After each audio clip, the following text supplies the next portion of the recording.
Hello everyone and welcome back to my YouTube channel. In this video I'm going to show you how to play fast on the violin.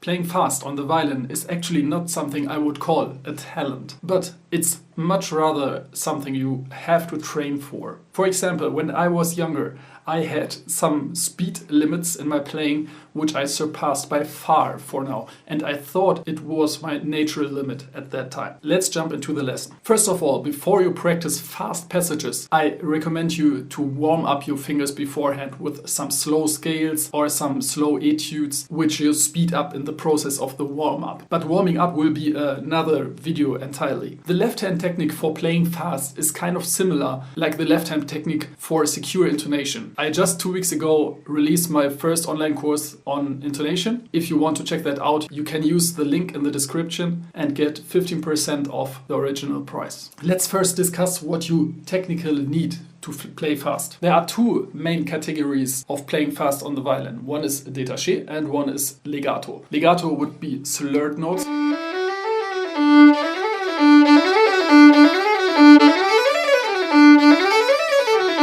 For slurred notes, we have not the problem that we have to sync our bow with the notes like we have in détaché. But what we have to do when we have a slurred passage, we still have to synchronize our string changes with the left hand. What is important for both categories, slurred fast passages and détaché or spiccato fast passages, is that you need a solid left hand technique, which is the fingers close to the string and the fingers lifting as precise and as fast as dropping on the string. This is a thing you have to train when you want to train fast passages. And I give you now some tips on how to train for fast passages. Of course, we all know that we have to practice slowly when we want to play a difficult fast passage fast. But very important when you practice slow is how you practice slow. We don't want to practice slowly as if we would play it slowly in concert. We want to practice slowly as if we would play fast in concert. That means that we should apply the principles for fast playing in our slow practice. That is, we use less bow, even if you play slow.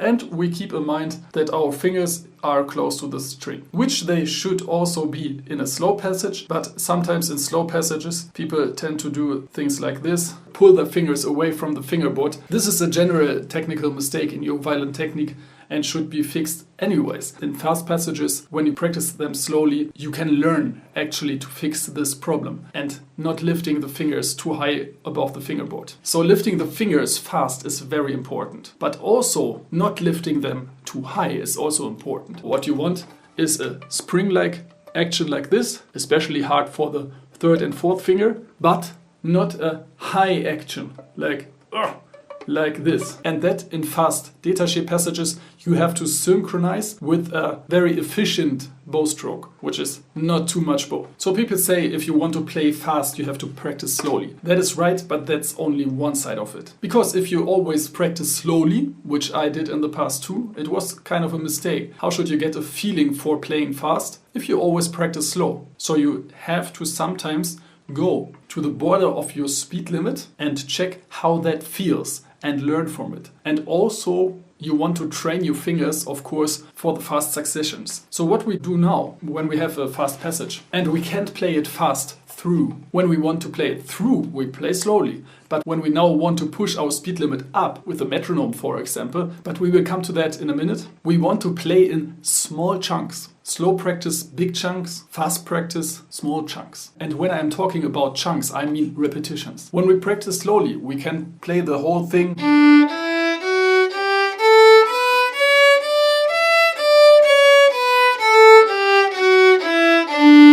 through and repeat that over and over and over from the beginning to the end. When we want to play fast, we take a small chunk and repeat it. For example, in the D major scale, that would be a chunk of 4 notes, which I repeat and try to perfect in a fast tempo.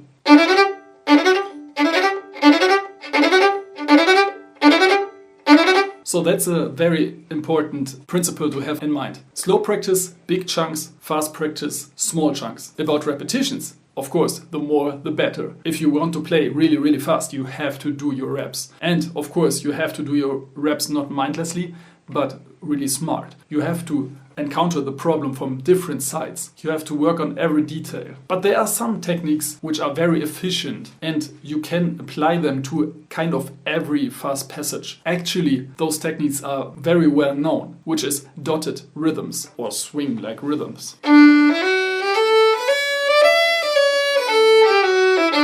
Those can be applied in legato passages or also in détaché passages.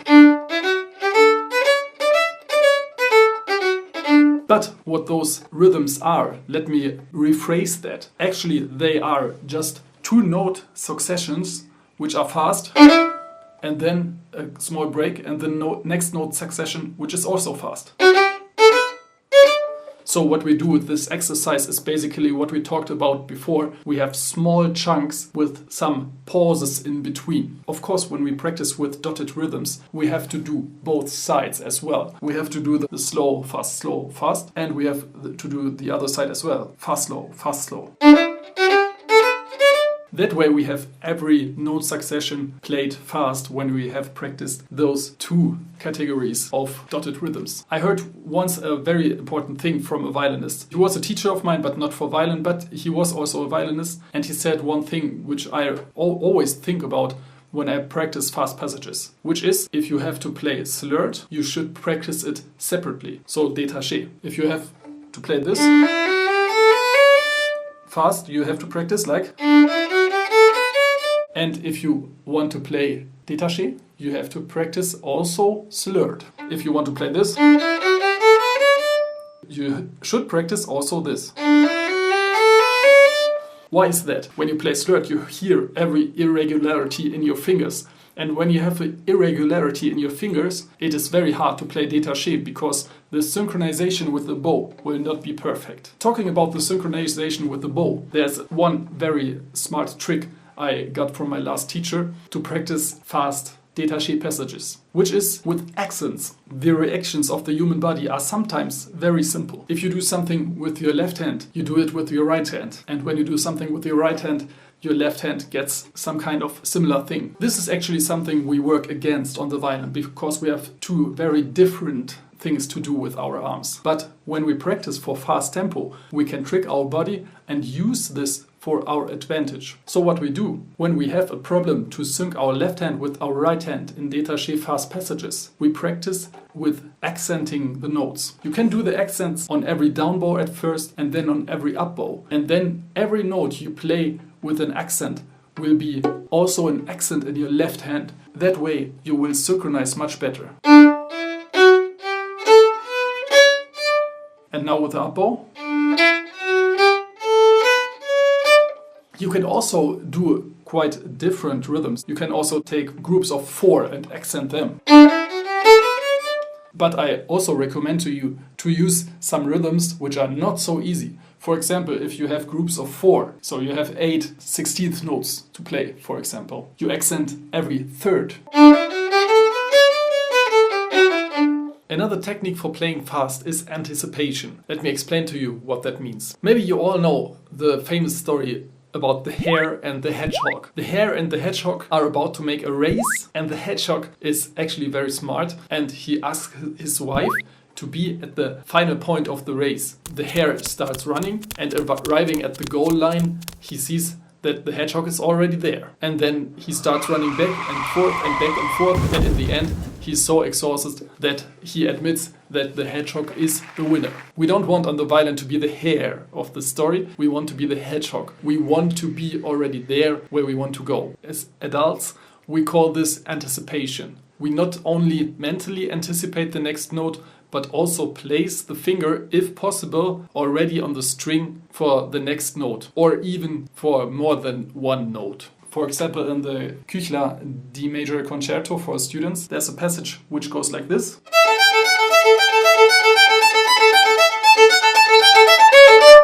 And what we do there is we play a melody on the E string and let the fingers stand on the string.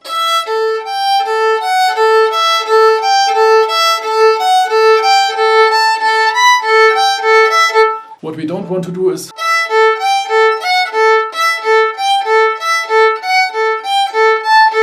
lift the fingers with every note we play, because we can leave them on the string, and then we should do that also. For example, when you want to play a fast D major scale above 3 octaves, you have to go, if you are not in the first position, from the 4th finger to the 1st finger with a string change. And always, if you want to do that, you want to place them kind of at the same time. When we have the string change,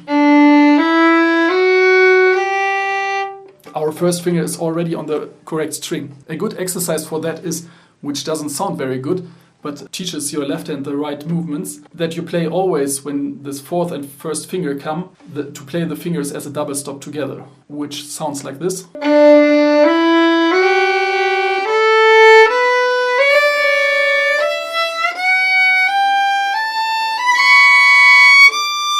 Or another very famous example is in the Paganini 24th Capricci, the 2nd variation. We don't want to do, but we want to place our finger and hold it down.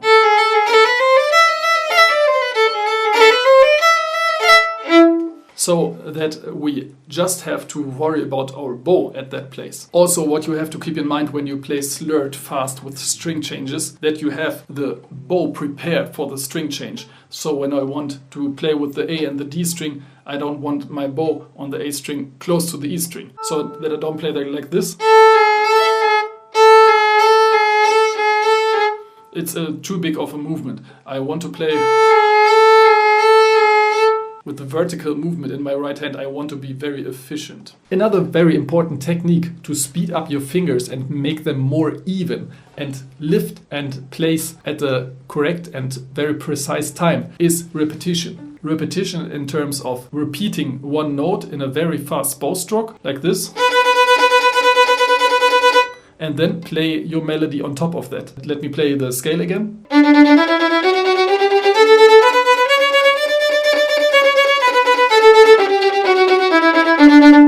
It seems like this is a bow exercise, but it is actually not. It forces our fingers to lift at the exact time between the 4 strokes. So the movement of the fingers cannot be like this. Here we have the finger down and it goes up very slowly. It has to be down as long as we play it, and goes up in the second we want to play the next note, because we play very fast repetition. The space between the notes is very small. We have to lift or place the fingers very quickly.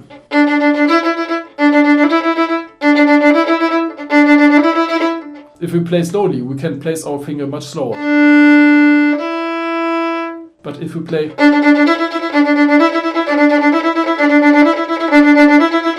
so we place the fingers much more suddenly. With the repetitions, I advise you to not only stay with 4,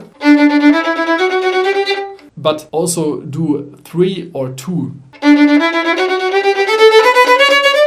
This way you naturally speed up also the finger successions. And always when you do like 2 or 4 repetitions, also remind yourself sometimes to start them in an up bow.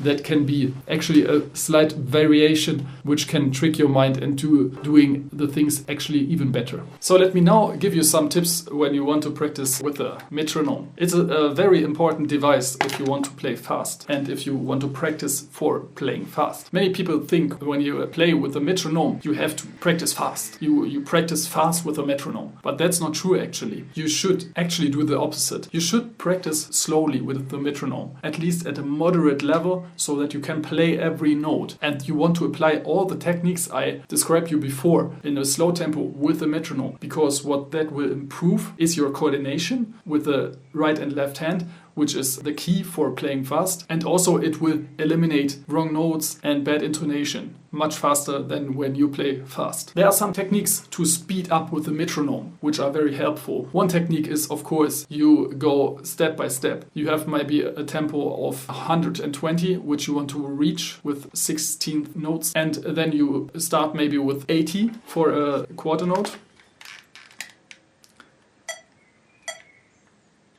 I hit that on the spot. That was tapped.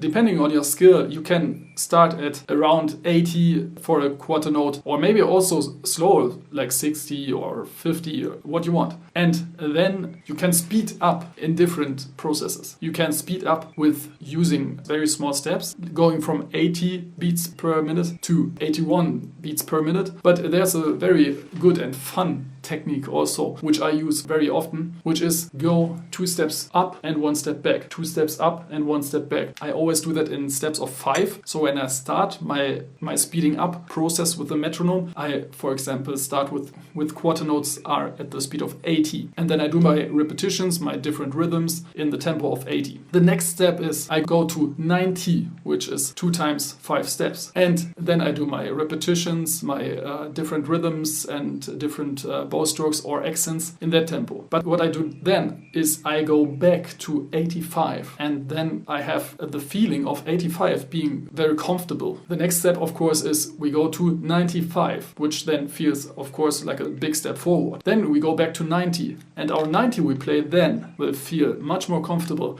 than the 90 we played before, and so on and so on. And I always recommend to you, if you want to play a passage in, let's say, quarters are 120, you should practice at least in 140, just to make sure that you have some comfortable room, which can come into handy when you have maybe stage fright. You kind of anyways underperform on stage, and if you then have some headroom of the tempo you practiced, the 120 will feel easier if you are able and you practiced also a little bit above the tempo, like 130 and 140. So that are my basic tips for playing fast. I will do a video about my warm-up routine soon. I hope this helped. If you are interested in my course about intonation on the violin, check out violinshortcuts.com. It's the only course I have there so far. I think it's a quite bang for the buck. With the link in the description, you get 15% off anyways. Or if you just go to violinshortcuts.com and at the checkout you can put the code violin15. Thank you very much for watching this video. I hope you learned something for playing fast. Give the video a thumbs up,